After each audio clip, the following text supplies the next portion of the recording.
دين عظيم جاء من وحي الإله. أعوذ بالله من الشيطان الرجيم. بسم الله الرحمن الرحيم. ويسألونك عن اليتامى قل إصلاح لهم خير وإن تخالطوهم فإخوانكم والله يعلم المفسد من المصلح ولو شاء الله لأعنتكم إن الله عزيز حكيم.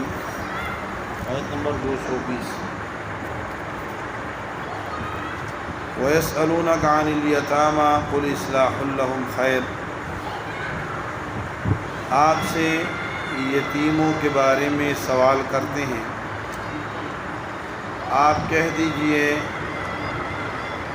ان کی اصلاح کرنا ان کے اپنے حال پر چھوڑ دینے سے بہتر ہے.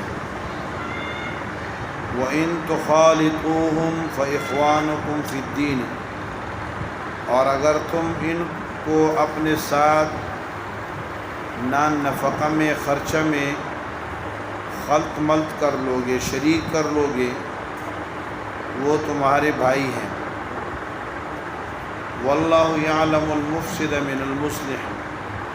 اور اللہ تعالیٰ بگاڑنے والے کو جانتے ہیں بنانے والے کے مقابلے میں. ولو شاء اللہ. اور اگر اللہ چاہتے لأعنتکم، تمہارے اوپر مشکل ڈال دیتے، تمہیں مشکل میں ڈال دیتے. ان اللہ عزیز. اللہ غالب ہے، اسے مشکل احکامات دینے سے کوئی روک نہیں سکتا. حکیم.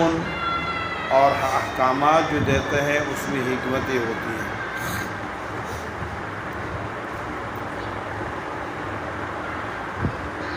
آیات مبارکہ میں سورۃ بقرہ کا دوسرے حصے کا تیسرا باب جاری ہے. دوسرے حصے میں پہلا باب میں 10 احکام تہذیب نفوس کے اور 4 احکام سیاست مدینہ کے بیان ہوئے تھے. دوسرے باب میں مسئلہ حج کا ذکر تھا اور تیسرے باب میں 18 احکامات کا ذکر ہے جو گھریلو تربیت کے ساتھ اور گھروں کے نظام درست کرنے کے ساتھ متعلق ہے. اس میں پہلا حکم یہ تھا کہ اپنے ایسے رشتہ دار اور والدین جو حاجت مند ہوں اور تم وسعت کے مالک ہو تو ان پر خرچ کرو. اس سے گھر کا انتظام درست ہو جاتا ہے. دوسرا، بعضی چیزیں تمہیں ناپسند ہوں گی، شریعت کا حکم ہوگا. بعضی چیزیں تمہیں پسند ہوں گی، شریعت نے منع کیا ہوگا. تو ان سے بچنے اور ان کے کرنے میں گھریلو نظام درست ہوگا، گھر کے اندر ماحول درست ہوگا. اس پر عمل کیے.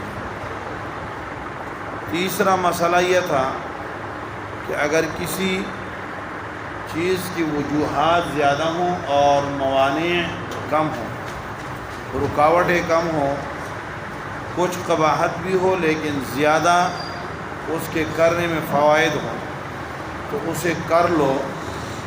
جیسے قتال ہے، اس سے بھی کیا ہے گھریلو انتظام درست ہوتا ہے. چوتھا مسئلہ یہ بیان ہوا تھا کہ جس چیز کے تمہیں دنیاوی کچھ لذائذ اور کچھ فوائد معلوم ہوتے ہوں لیکن اخروی نقصان ہو تو اس سے بچو. جیسے شراب اور جوا ہے تو ان سے بچنے کی کوشش کرو. چوتھا مسئلہ یہ بیان ہوا تھا، یہ تیسرا تھا. چوتھا مسئلہ یہ تھا، چوتھا مسئلہ یہ اس میں اسی کی ضمن میں یہ بات بھی آ گئی تھی کہ تم نے کتنا مال خرچ کرنا ہے، تو نصاب مال کیا ہے وہ بھی بتلا دیا گیا.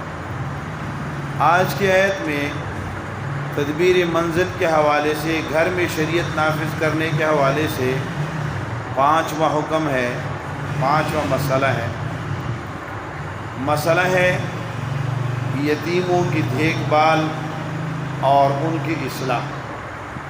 مسئلے کا عنوان یہ ہے۔ قرآن کریم کی جب یہ آیات نازل ہوئی، لا تقربوا مال الیتیم الا بالتی ہی احسن، اسی طرح سورہ نساء کی آیت نازل ہوئی کہ یتیم کے مال کے قریب بھی مت جاؤ، اور جو یتیم کے مال کو کھائے گا انما یأکلون فی بطونہم نارا، یہ آگ کو بھرتے ہیں اپنے پیٹوں کے اندر۔ تو یہ آیات جب نازل ہوئی تو صحابہ کرام کے لیے بڑا مشکل بنا، تو صحابہ کرام نے یتیم کے مال، جو جس کی پرورش میں بھی جو یتیم تھا، تو یتیم کا جو مال ہوتا تھا، یتیم کی جو چیزیں ہوتی تھی وہ الگ کر دی، یتیم کا کھانا الگ کر دیا۔ اب یتیم کے لیے جو کھانا پکایا وہ کھانا اس نے جتنا کھانا تھا کھا لیا، باقی جو بچ گیا تو وہ کھانے کو ہاتھ نہیں لگاتے تھے، وہ اگلے ٹائم کے لیے رہ جاتا تھا، پھر اگلے ٹائم وہ کھاتا تھا لیکن وہ ختم نہیں کر سکتا تو کھانا خراب ہو جاتا تھا۔ تو صحابہ کرام پر بڑا جو ہے نا ایک حرج اور بڑی تنگی اور بڑا ضیق جو ہے نا وہ کیا محسوس ہونے لگا، بڑی پریشانی ہوئی کہ ان کو اگر ساتھ ملاتے ہیں تو گناہگار ہوتے ہیں، اگر ساتھ نہیں ملاتے تو ان کا جو اناج ہے، ان کے جو خرچے ہیں، ان کے لیے جو ہم جو معاش کا انتظام کیا ہوا ہے، ان کا کھانا پانی ہے، سالن ہے، وہ ضائع ہو رہا ہے۔ تو اس لیے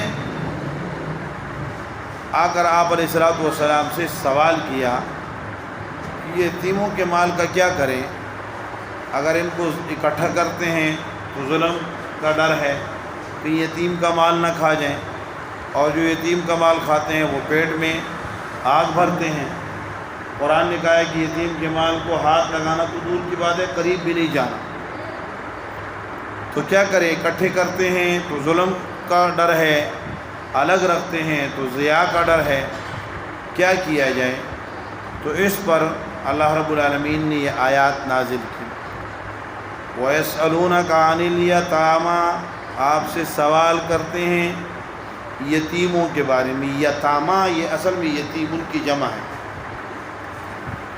یتیم اس آدمی کے من مات والدہ وہو صغیر، وہ آدمی جس کا باپ فوت ہو گیا ہو اور وہ بالغ نہ ہو تو اسی یتیم کہتے ہیں۔ تو یتیموں کے بارے میں پوچھتے ہیں۔ اب بعض لوگ کہتے ہیں کہ جی قرآن کو خود سمجھو، اور قرآن تو خود سمجھ میں آ جاتا ہے، لیکن مجھ سے ایک آدمی کا ایسی ہی آدمی کا واسطہ پڑا تو میں سمجھا یہ بیچارے بہت بڑی غلط فہمی میں ہے۔ مثال کے طور پہ اس نے میرے سامنے قرآن رکھا اور اس نے کہا وَلَقَدْ أَرْسَلْنَا نُوحًا إِلَىٰ قَوْمِهِ فَقَالَ يَا قَوْمِ اعْبُدُوا اللَّهَ مَا لَكُم مِّنْ إِلَٰهٍ غَيْرُهُ إِنِّي أَخَافُ عَلَيْكُمْ عَذَابَ يَوْمٍ عَظِيمٍ قَالَ الْمَلَأُ الَّذِينَ، یہ آیتیں کہتے قاری صاحب اس کا ذرا ترجمہ کریں۔ میں نے ترجمہ کیا، کہتے ہمیں تو بالکل سمجھ آ گئی ہے کہ نوح علیہ السلام کو اللہ تعالیٰ نے ان کو قوم کی طرف بھیجا، قوم نے ماننے کے بجائے کہا کہ جو ہے نا آپ گمراہ ہو، آپ انی اراک فی ضلال مبین، آپ گمراہی میں ہو، وغیرہ وغیرہ۔ تو کہتے ہیں ہمیں تو بالکل سمجھ آ گئی ہے، تو آپ کیسے کہتے ہو کہ قرآن خود سے سمجھ نہیں آتا؟ تو مجھے پتہ چل گیا کہ یہ بیچارے کتنی زبردست غلط فہمی کا شکار ہیں۔ قرآن ایک ہے، قرآن کے اندر آیات واقعات، ان کے بارے میں قرآن اللہ رب العالمین نے فرمایا لَقَدْ يَسَّرْنَا الْقُرْآنَ لِلذِّكْرِ فَهَلْ مِن مُدَّكِرٍ، ان سے نصیحت حاصل ہوتی ہے اور بہت آسان ہے۔ نوح علیہ السلام کا واقعہ ذکر کیا، سیدھے سیدھے الفاظ میں واقعہ بیان ہو گیا، ان میں یہ غلطی تھی یہ نہیں کرنی بس۔ صالح علیہ السلام کا واقعہ ذکر کیا، اس میں یہ غلطی تھی یہ نہیں کرنی، بات سمجھ میں آ گئی۔ تو نصیحت کے لیے تو قرآن بالکل سیدھا سادہ ہے، اور ہر سوچنے والے کو، ہر غور و فکر کرنے والے کو اس سے نصیحت حاصل ہو جاتی ہے۔ لیکن جس چیز کو سمجھنے کے لیے علماء کی ضرورت ہے، کسی کے پاس جانے کی ضرورت ہے، صحابہ کرام کی ضرورت ہے، احادیث مبارکہ کی ضرورت ہے، وہ چیز وہ واقعات نہیں ہیں، وہ احکامات ہیں۔ اب مثال کے طور پہ یہاں یسألونک عن الیتامی، آپ سے یتیموں کے بارے میں سوال کرتے ہیں۔ کیا سوال کرتے ہیں؟ کہ یتیم چھوٹا ہوتا ہے بڑا ہوتا ہے، یا یتیم کی عمر کتنی ہوتی ہے، یا یتیم کس کو کہتے ہیں؟ یہ اس سوال کا تعین قرآن نے نہیں کیا۔ اب میں نے اس سے کہا، میں نے کہا آپ مجھے یہ سمجھا دیں۔ میں اس وقت میں نے جو سوال کیا تو میں نے اس یہ کہا، یہ اگلی آیت آ رہی ہے یسألونک عن المحیض، آپ سے محیض کے بارے میں پوچھتے ہیں۔ میں نے کہا یہ محیض کیا چیز ہے؟ کہتے ہیں حیض والی عورت۔ میں نے کہا کدھر لکھا ہے؟ یہ تو تم کہہ رہے ہو۔ میں نے کہا قرآن میں لکھا ہے کہیں؟ کہتے ہیں محیض۔ تو میں نے کہا محیض تو لفظ ہے، اب اس کا معنی حیض والی عورت تو تم اردو میں کر رہے ہو۔ اب یہ اردو والا حیض والی عورت کا ترجمہ کس نے کیا ہے؟ آپ کو کس نے بتایا؟ میں نے اسے سمجھایا۔ تو بات یہ ہے کہ یتیم، آپ سے یتیم کے بارے میں سوال کرتے ہیں، ہم یتیم کا تعین نہیں کر سکتے کہ یتیم کس کو کہتے ہیں۔ پھر کیا پوچھا ہے یہ بھی قرآن کی آیت سے پتہ نہیں چلتا، یتیم کے بارے میں سوال کرتے ہیں۔ ہاں، اس حدیث مبارکہ نے متعین کیا ہے، حضرت ابن عباس رضی اللہ تعالیٰ عنہ سے روایت ہے کہ جب یہ آیات نازل ہوئی کہ لا تقربوا مال الیتیم اور ان الذین یأکلون اموال الیتامی ظلما انما یأکلون فی بطونہم نارا، تو اس پر صحابہ کرام نے سوال کیا تو ہمیں سمجھ آئی، حدیث کو اور قرآن کو ملائیں تو بات سمجھ آئی۔ اب اگر حدیث کو کاٹ دیں اور قرآن کو سمجھنے کی کوشش کریں تو یہ تو بہت مشکل ہو جائے گا، نہیں سمجھ آئے گی۔ تو فرمایا یسألونک عن الیتامی، آپ سے یتیموں کے بارے میں پوچھتے ہیں کہ ان کو ملا کر رکھیں کھانے میں اپنے ساتھ یا ان کو علیحدہ رکھیں۔ ملا کر رکھتے ہیں تو اس میں ظلم کا ڈر ہے، اور الگ رکھتے ہیں تو اس میں کیا ہے، ان کے خرچے کی ضیاع کا ڈر ہے، دونوں جانب حرج ہیں، کیا کریں؟ تو اللہ رب العالمین نے پیارے نبی کریم صلی اللہ علیہ وسلم سے فرمایا قل، آپ ان کو کہہ دو اصلاح لہم، اصلاح اموالہم وفیہ مداخلتکم، ان کے مالوں کی بہتری، ان کے خرچے کی اور ان کے پیسوں کی اور ان کے اناج اور دانے کی بہتری اور اس کی خیر خواہی کے لیے تمہاری مداخلت خیر، بہتر ہے، کس سے؟ من مجانبتہ، ان سے جدائیگی سے۔ اگر آپ جدا ہوتے ہیں اور ان کی اصلاح نہیں کرتے اور آپ مداخلت نہیں کرتے اور مال ان کا ضائع ہو جاتا ہے تو اس سے بہتر ہے کہ آپ اس میں مداخلت کریں۔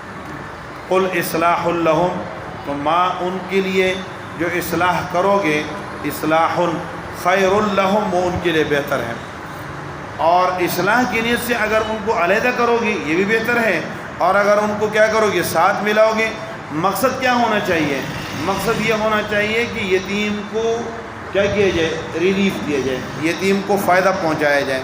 اب اگر یتیم کو فائدہ یتیم کا فائدہ اس میں ہے کہ اسے الگ رکھا جائے، اس کے مال کو الگ رکھا جائے، اس کے خرچے کو الگ رکھا جائے، تو یہ اللہ نے تمہارے اوپر چھوڑ دیا ہے۔ اور اگر اس کو ملانے میں بہتری ہے، ساتھ کھاتے ہو، ساتھ کھلاتے ہو، اس میں اس کی بہتری ہے، اس میں بھی یہ بھی کیا ہے، اللہ نے تمہارے ثوابدید پر چھوڑ دیا ہے۔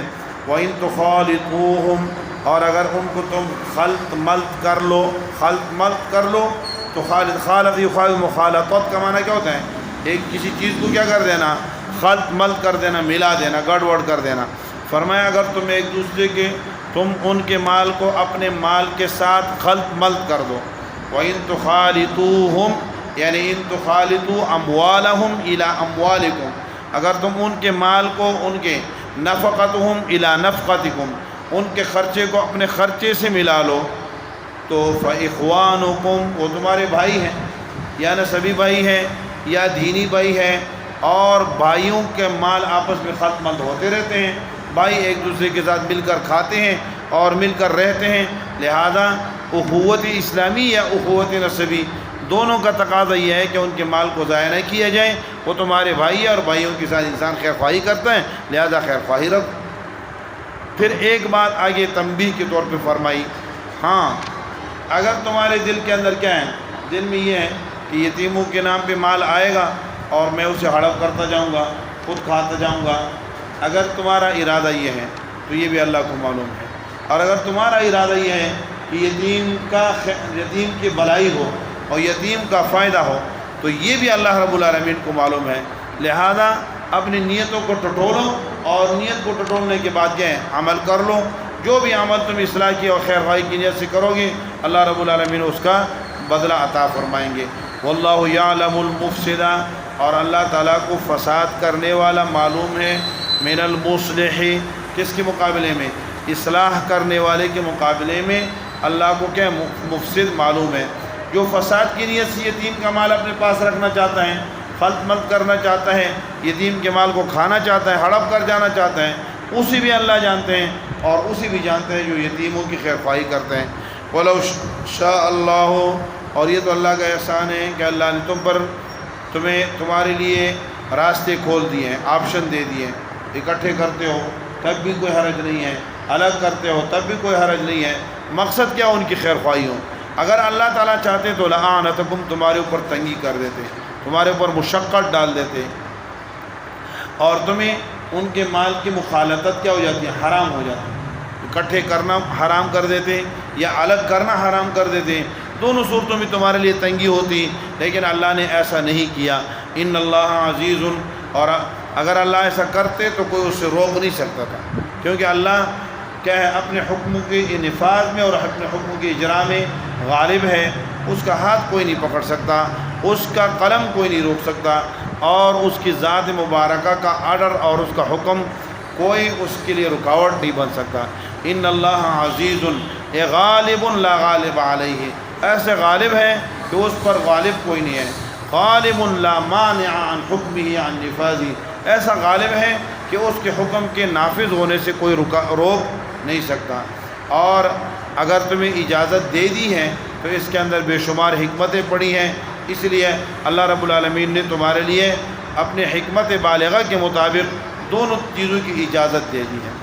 یہ مفسرین نے ایک لفظ قل اصلاح لہم خیر، یہ لفظ اصلاح نکال کر لفظ اصلاح سے ایک مسئلہ مستنبط کیا ہے کہ یتیم کا مال اگر کسی کے پاس پڑا ہے اور وہ اس میں تجارت کر رہا ہے یتیم کی خیر خواہی اور بلائی کے لیے، تو اس تجارت کی اس کو اجازت ہے۔